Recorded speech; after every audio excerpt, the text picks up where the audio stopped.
Trump کے سامنے عرب و مسلم رہنماؤں کی پیشکش۔ غزہ میں جنگ بندی، قیدیوں کی رہائی اور اسرائیلی انخلا کا امکان۔ بسم اللہ الرحمن الرحیم۔ السلام علیکم۔ عرب اور مسلم رہنماؤں کی اس ملاقات نے پوری دنیا کی توجہ اپنی طرف کھینچ لی ہے۔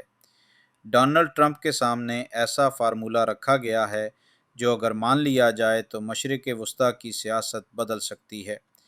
اس تجویز میں 3 بڑے نکات ہیں: جنگ بندی، قیدیوں کی رہائی اور اسرائیلی فوج کا انخلا۔ سوال یہ ہے کہ کیا یہ خواب حقیقت میں بدل پائے گا؟ گزشتہ کئی ماہ سے غزہ مسلسل آگ اور خون میں ڈوبا ہوا ہے۔ اسرائیلی حملوں میں ہزاروں جانیں ضائع ہو چکی ہیں، ہسپتال تباہ، اسکول ملبہ اور لوگ پناہ ڈھونڈتے پھر رہے ہیں۔ اسرائیل بار بار کہتا ہے کہ وہ مکمل کنٹرول چاہتا ہے۔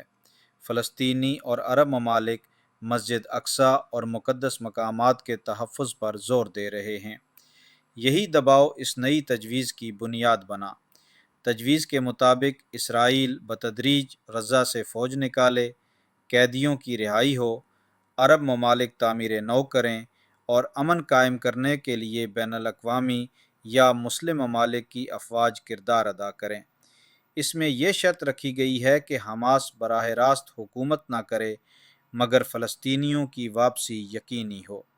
اگر ایسا ہو جائے تو یہ فلسطینیوں کے لیے بہت بڑی کامیابی ہوگی، لیکن اسرائیل کے لیے یہ اس کے بڑے منصوبے کی ناکامی بن سکتی ہے۔ نیتن یاہو بار بار کہہ چکے ہیں کہ وہ فلسطینی ریاست کو قبول نہیں کریں گے۔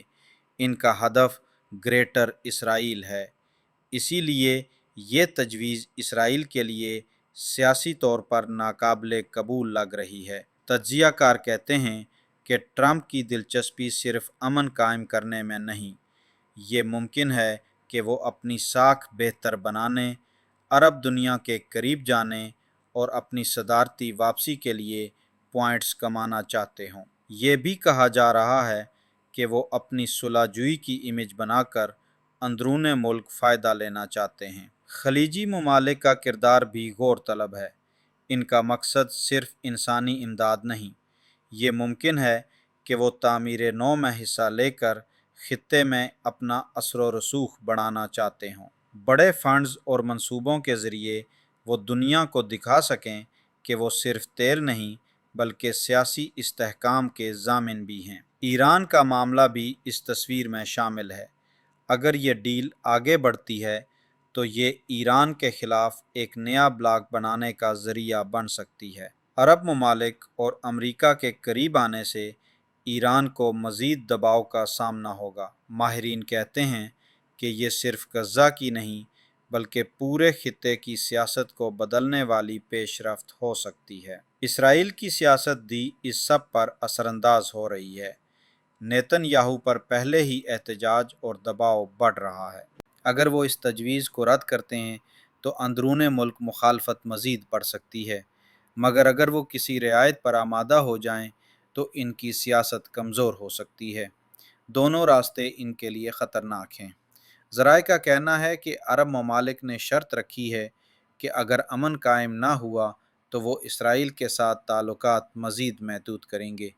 بعض رپورٹس یہ بھی کہتی ہیں کہ چند ممالک نے اشارہ دیا ہے کہ اگر فلسطینی ریاست کی راہ میں رکاوٹ ڈالی گئی تو بڑے تجارتی معاہدے منجمد ہو سکتے ہیں۔ عوامی رد عمل بھی سخت ہے۔ فلسطینی عوام اس تجویز کو امید کی کرن کے طور پر دیکھ رہے ہیں، مگر وہ یہ بھی کہہ رہے ہیں کہ جب تک اصل آزادی نہیں ملتی کوئی بھی امن ادھورا ہوگا۔ اسرائیلی عوام کے اندر بھی تقسیم ہے۔ کچھ لوگ امن چاہتے ہیں مگر کچھ انتہا پسند عناصر کھلے عام کہتے ہیں کہ غزہ پر قبضہ ختم نہیں ہونا چاہیے۔ اب 3 ممکنہ منظرنامے سامنے ہیں۔ پہلا یہ کہ عارضی امن قائم ہو جاتا ہے، قیدی رہا ہوتے ہیں، تعمیر نو شروع ہوتی ہے اور لوگ واپس اپنے گھروں میں جاتے ہیں، لیکن سیاسی حل نہ ہونے کی وجہ سے یہ امن زیادہ دن نہیں چلتا۔